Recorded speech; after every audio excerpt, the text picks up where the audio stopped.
I really thought we could put the Drake and Kendrick beef finally to bed, but we are just in the start of 2025 and Drake is still at it. He released a new record called the Fighting Irish Freestyle. I know I'm a few days late, but he's talking about everyone who's done him wrong. Again, kind of whining, playing the victim.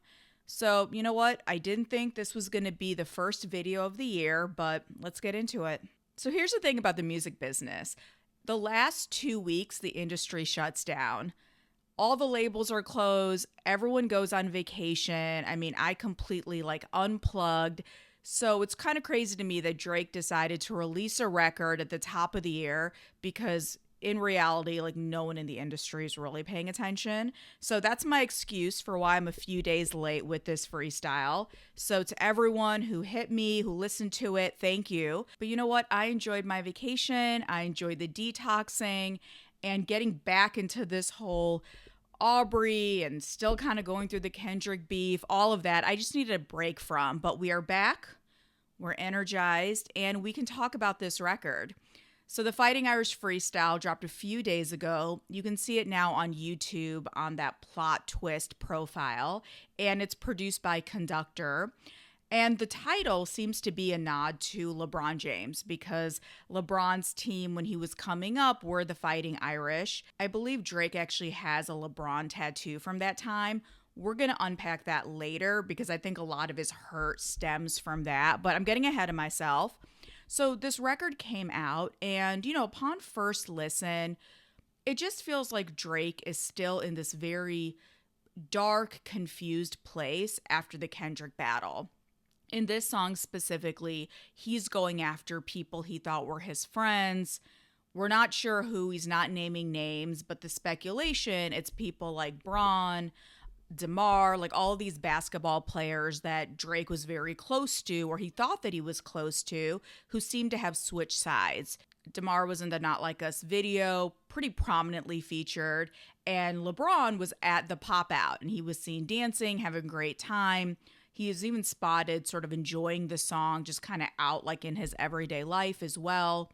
So in Drake's mind, these were guys that he thought were his friends, and now they've switched sides. So when you take a look at some of these lyrics, this is Drake feeling like his friends, his colleagues, people have turned their back on him.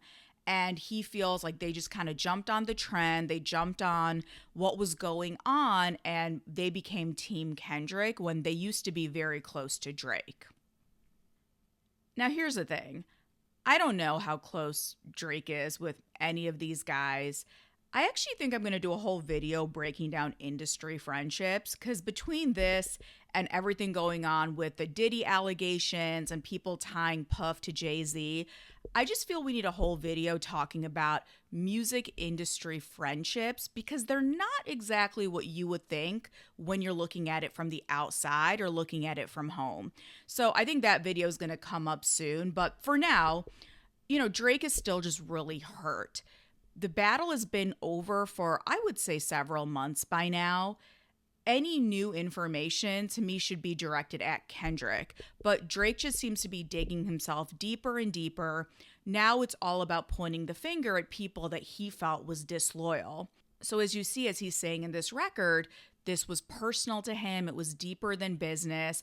And he really feels surprised by what he thinks is people who were switching sides. Now, look, if I got a man tattooed on my body, I might feel, kind of hurt if I then saw him dancing at my enemy's concert.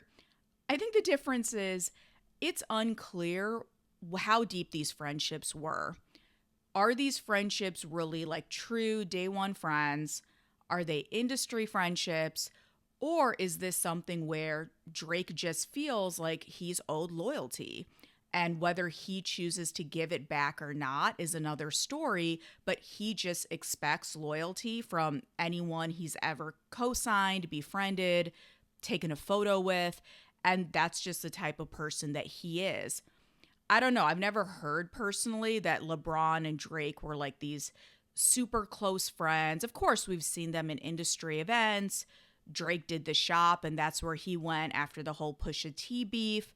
So I see that there is some collegial closeness, but I don't think Braun has Drake tattooed on his body. I mean, someone let me know in the comments. Like, I don't keep track of everyone's ink, but I'm pretty sure this is like a one-way friendship, a one-way fandom. And I just don't know if Braun sees Drake or DeMar sees Drake in the same way that he sees them. But outside of the people that Drake feels are disloyal, I also think he's firing shots at Universal Music Group. In this verse, you see him talking about empires crumbling due to the court system. And as I've said in my videos that go over Drake and his legal filings against Universal Music Group, his record label, along with Spotify and iHeart, this is something that has come because of himself. This is Drake feeling like he unfairly lost the battle with Kendrick and all of these people were against him. So notice his pattern. Drake feels like every artist is against him. People that he's done records with, partied with, they're against him. Okay. He feels that NBA players are against him. People he's supported, people he's literally put on his body, they're against him. And now companies are against him. So it really is this kind of 20v1, but Drake feeling like he's the victim. And somehow Kendrick's success, somehow the fact that Kendrick is embraced just across the board, it's everyone else's fault except Drake's.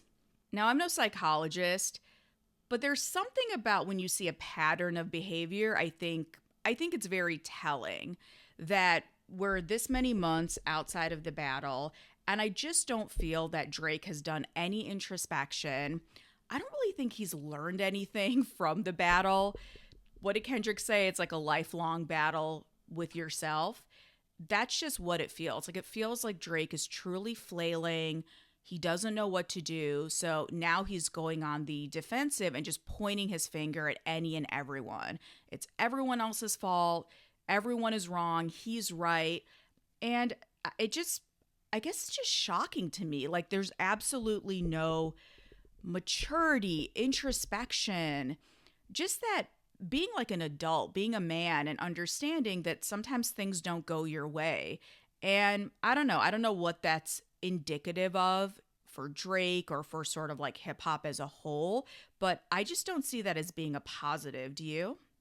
And I think what's really sad, throughout the battle, a lot of people would ask me and other people in the industry, do you think Drake can recover? And I always said, yeah, of course. He just comes out with a hit record. All is forgiven. He'll totally recover and go back to being a hit maker. But as time has gone on, and the more and more that I think about it, I'm not sure. Like, yes, will there always be these sort of casual fans, these pop fans who just want to listen to the hot record on the radio? Absolutely. Will there be hip hop pundits and OGs and old heads and purists who want to keep supporting Drake? I just don't know how that happens, right? Like, it's one thing to lose a battle just from like a lyrical perspective or even strategically.